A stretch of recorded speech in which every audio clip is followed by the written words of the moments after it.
You good? You feeling anxiety? Nah. All right, let's do it, man. I was built for this shit. Yeah, me too. Welcome to the Felon Entrepreneur Podcast. This is your boy Nathan Richard, the Felon Entrepreneur. This is our first episode live on the air. I got my guest Sam with us, man. His story is transformational. Let Sam introduce himself. Hey, my name's Sam, man. I'm from Polk County, Florida. Jumped on the podcast here with Nate with the Felon Entrepreneur Program, just to kind of go over my story. Yeah, so his story is super transformational. I met Sam on a school platform. I have a class where I teach logistics, and he went through the program just to get a hold of me. Tells me, hey, man, I got some money. I got a Mercedes-Benz, and I'm trying to link up, man. I want to come and make some moves with you out there in Tampa. I told him, go get a hotel room over here, and we'll link up. 3 days later, he calls me. He's in Tampa. He's got the cheese, and he's got a freaking Benz, a beautiful Benz, and he is here to share his story. Because when he came to Tampa, man, like, it was so crazy. But I want to take this on this entrepreneur journey because he started a water filtration business, man. And I seen this man in a couple months clapping 20, 30 bands, man, easy. Door-to-door sales. So I really want to get him on the podcast and talk about some tactics and how he got water filtration and and let's get into it. So Sam, glad you're on here. So tell us a little bit about like coming down here, how I met you on school, and how you got to where you're at, and a little bit about your testimony, like your house and all the got custody of your son and all that good stuff. All right. So I was in a big transitional phase during the time when I actually reached out to you, and I was like, man, I gotta do something. I came across one of your videos that's pretty viral online. Just you talking about the freight brokering business, and I could tell that you are entrepreneur mindset, and I really like that. So that's what made me reach out. But during that transitional phase and coming over here, I got really excited about coming to Tampa and meeting with you and doing that. I really had no idea what we were gonna do. I really didn't know. Coming over here, I was just excited. I just knew I could link up, meet somebody with was like-minded, and then we could figure something out from there. So that was really the transition. And then coming over here, I had my son. I'm a single dad. I got an 8-month-old baby. So coming over here with him was, a lot. But, I came to the hotel, met with you. We got together. We started speaking. And everything kind of God just really started working, right? I needed a place to stay. I got a beautiful house. Went to work right away, started making money right away. And that's just really, the exciting part about it was just taking the leap of faith and actually doing something that was important. Because I know staying back where I wasn't a good place for me. I just, it was time to move. God was giving me that push to go. And I think a lot of times in the past, I've stayed stuck in that place and didn't listen to the nudge. And the nudge was extremely difficult. It wasn't easy to just come over here. It seems like it was just an easy move, but man, it was really, really hard. I had to leave a lot of people behind, a lot of friends behind, a lot of things in my past that I had to leave behind, and really had to step out in faith. And doing that, I really seen the magic from that, and how the importance of actually taking that step when sometimes you really can't see the other side of it. You really don't know what's going to happen, and just getting on the other side of fear. Yeah, so man, when I met Sam, he was bossed up. He pulls up in the Mercedes-Benz. It's the same color as my truck, and we literally clicked. We got together, like, what could we do to make some money? We want to start a business. Yeah. And he creates content too. He's got a love for content creation and literally just sharing, his story. He has a crazy story, more crazy than anything. He probably doesn't want to touch on some things so much, but man, this man is literally probably should not even be here right now. I know I shouldn't be here right now. So for him to come down here, leave everything, he came with the baby. We went on he rented a hotel room. Went on Facebook Marketplace. So this is some sauce, man, for y'all out here. Facebook Marketplace, started just emailing or messaging any kind of realtor, anything for a little efficiency for him and his son. Mm-hmm.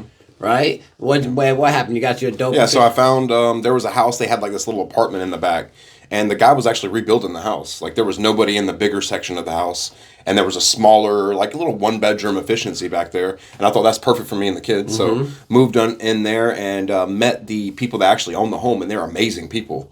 I mean, just lovable. Anybody would love these people, man. They're just so great. They're great to me.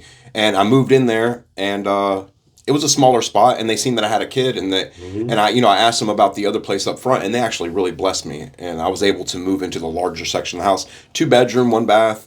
It's beautiful. Front yard, backyard. My neighbors are cool. It's pretty simple. It's local. I'm pretty close to, up here where our office is at for the water filtration company. I'm in a good area for the business that I'm in with water filtration. I'm able to, go to different customers, and I have a pretty good area to work in as far as getting leads for the water filtration company. Where did you learn water filtration? Because before he even really started his business, we were creating some reels, and he made a reel where it was like, if you just got out of prison, if I just got out of prison today, I would literally start a water filtration business. I would go and start knocking door to door, and that's really what got me intrigued, because I was like, wow, that sounds, because they're high ticket sales. So some of the sales, you could sell $10,000-$15,000.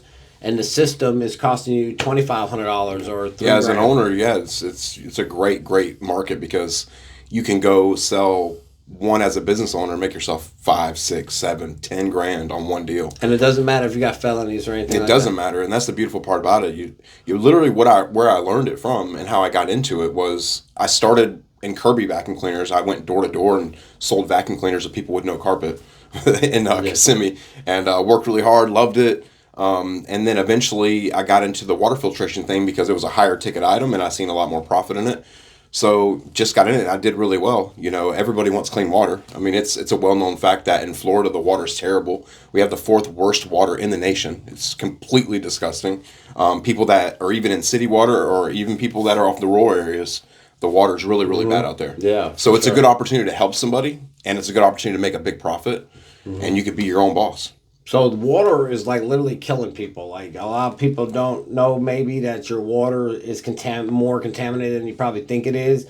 So your water goes to your toilet, and from your toilet to your sink, right? So when he tests this, because he has tests for the water, right? Right. It'll show you all the pollutants and everything that are in this water, man. And it's super nasty. I don't even drink water out my sink. I don't, cook with it. I cook with bottled water. Not that bottled water is any better.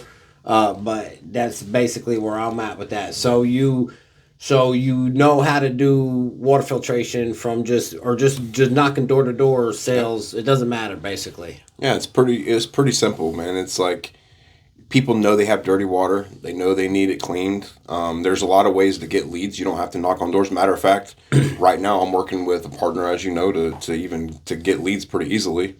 So there's lots of ways that you can get these people. Just go out and test it. It's not hard to learn. It's not a big learning curve. No. You do 2, 3, 4 tests in the house. So when you say test, explain a test.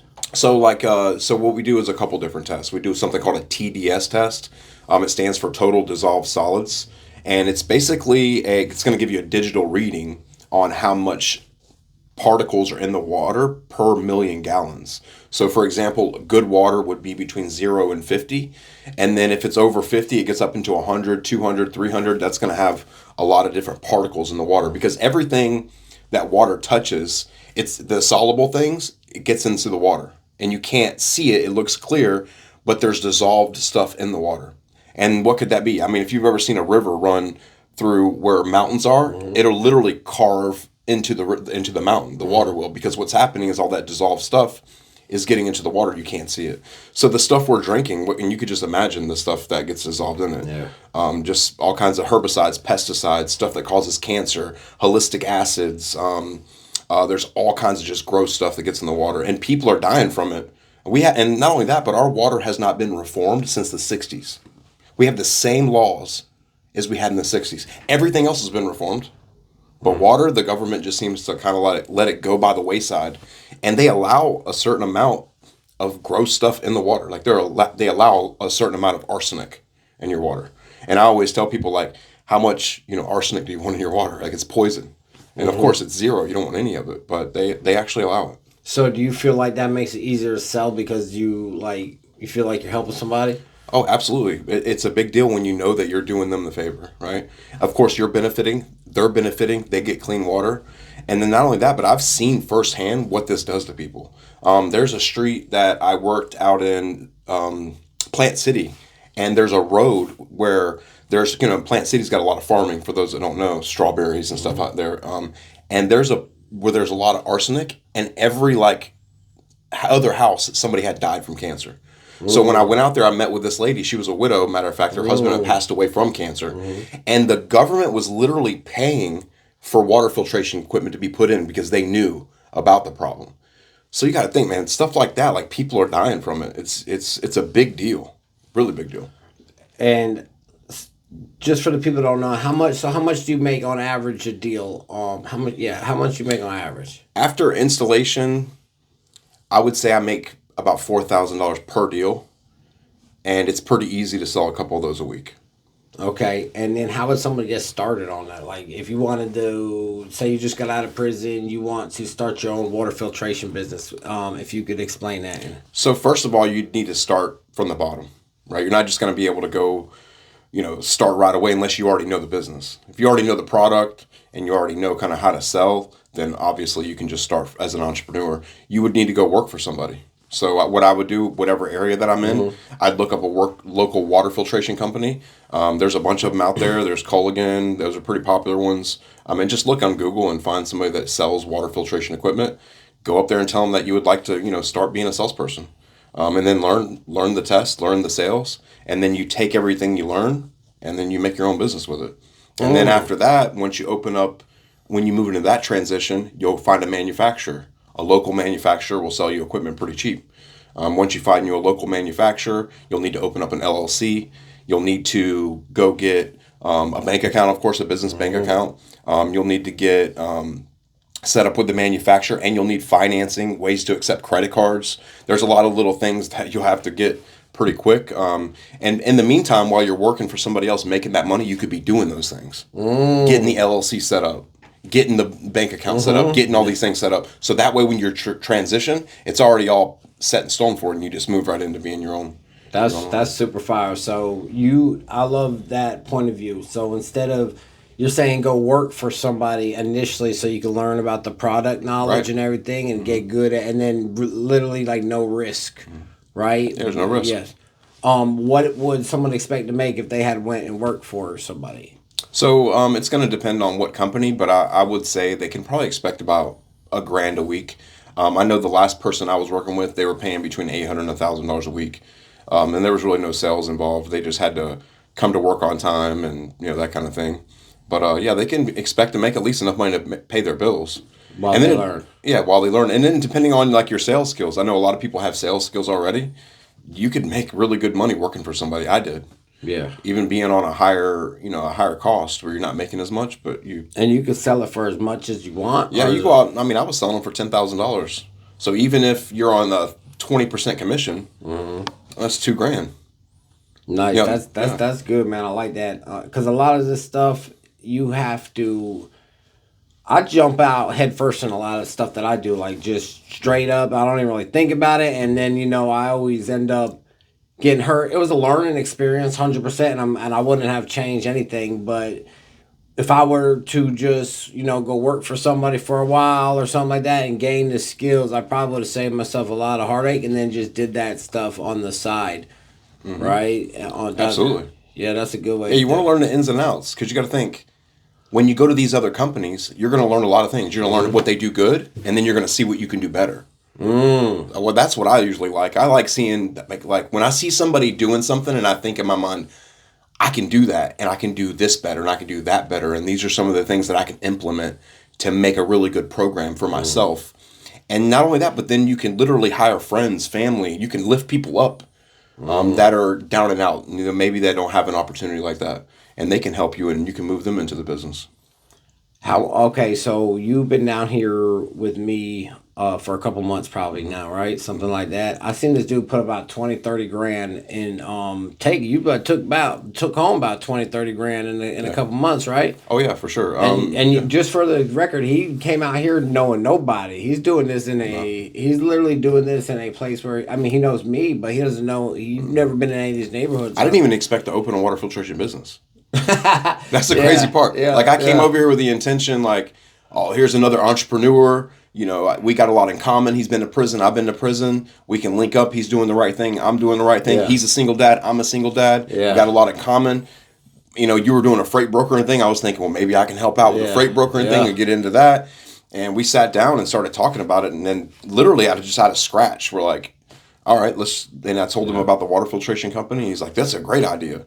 And we started doing it. And it didn't take long, a month. And we, you know, put up the first 4 sales. We averaged $10,000 each. We put up $40,000 in 2 weeks, gross. Yeah, we're looking at a board behind us with the money on it. What's so crazy too is this is my partner with this podcast studio, the podcast studio that you're seeing us on now. Mm-hmm. This is he's partnering this. We all went half and half, man. We got all kinds of cameras and stuff, and we're like super excited to bring this podcast to you. We're gonna be having different guests on, man. Anybody literally who has got out of prison and become successful and, you know, knows the struggle, and definitely to teach business tips, credit tips. This is going to be a podcast that's full of value for you guys, because we want to get on here and just share like how we came through all our, you know, dark times and troubles. And, you know, it ain't over yet. We go through all kinds of different stuff, you know what I mean? And we're just here for you guys. We want to let you know we love y'all. We're going to do a part 2. Man, you guys stay tuned, and make sure if you like this, if you got some value from this, like and drop a comment, man. We love you guys. Peace. Cool. Right? What you think? Right? Great. Good job. Huh? I think we'll get better, What do you think? I don't know. Let's see it now.